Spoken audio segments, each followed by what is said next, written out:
Hi everyone, thank you so much for joining me. I'm Kristen Bacon. This video is not about blockchain or AI or anything exciting like that and buzzy. It's about data. Yeah, plain old boring data. But data is the base building block for everything that we do.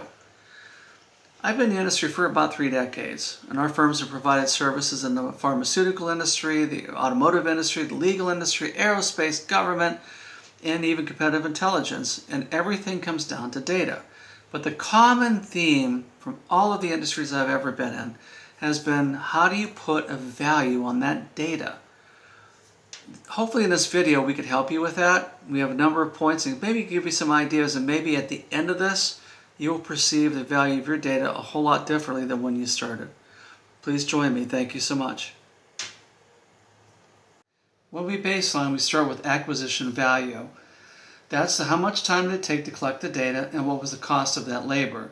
And then you add material costs such as IT resources, storage, processor utilization. All of these things start to add up. Next is relevance. How relevant is the data that you have? Answer the research question that you're being asked. The more relevant the data, the more valuable the data. The less relevant, the less valuable.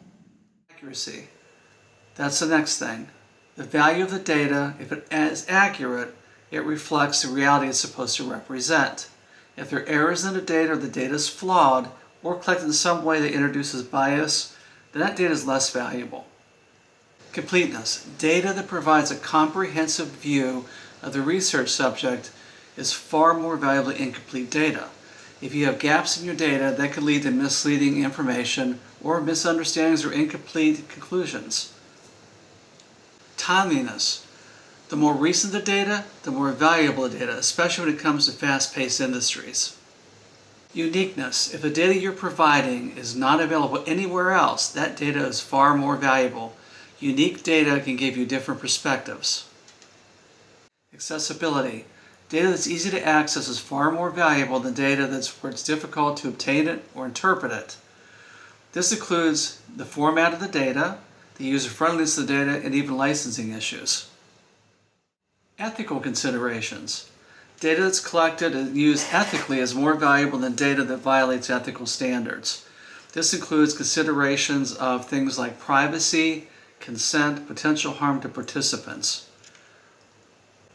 Data that can be independently verified through replication increases the credibility and value of that data. One of my favorites, interoperability. If that data that you're collected can be combined with other data sets to get a broader picture of your subject and do a comparative analysis, that data is far more valuable. Scalability. If a data can be scaled up or scaled down to suit the needs of the research, it's also an important consideration because that means it's possible to derive conclusions from that data at various different levels in the process. That data has value. Hopefully, you now see your data as being an asset to your organization. A valuable asset has many different factors. Thank you so much for joining me. I appreciate your feedback. Take care.